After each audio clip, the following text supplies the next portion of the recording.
الفيديو هذا لواحد الأخ الكريم اللي حكم اللي عنده لاباج تاع فيسبوك تاع ديبلاسمون دي سيبورتور دو سي ار بي. والفيديو هذا نديرولو ليه باسكو على بالي بلي غاتعمرو ونديرو كاع انصار شباب الوجدان. بون انا درت فيديو وصدت الكلام كما يقول كلام جارح حق انصار شباب الوجدان، وكاين الناس اللي غاتطمع معهم، وكاين الناس اللي تتني بالقتل، قالوا لي لو كان تتنقل إلى الملعب نقتلوك.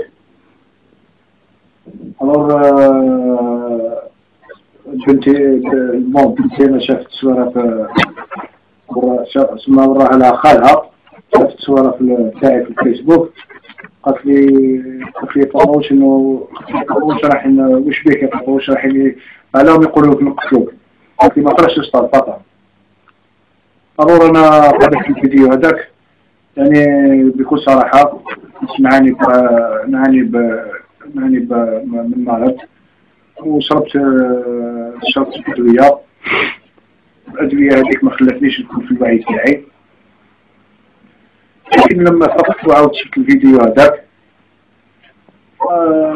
كما يقول الانسان ما كانش ما يغلطش غير ربي سبحانه. انا غلط، عندي جوج دراري غلط، وديك الفيديو هذا تاع باش ندعو كاع الانصار تاع شباب الوجدان ونقول لهم المسامح كريم، نقول لهم السماح ان شاء الله يسمحوا لي، باسكو كما جرحتهم المشاعر تاعهم، ما كانش يحق لي باش نهضر عليهم هكذاك. نطلب من كل شباب الوجدان سواء ولاد ديكور ولا ولاد صالونتي ولا ولاد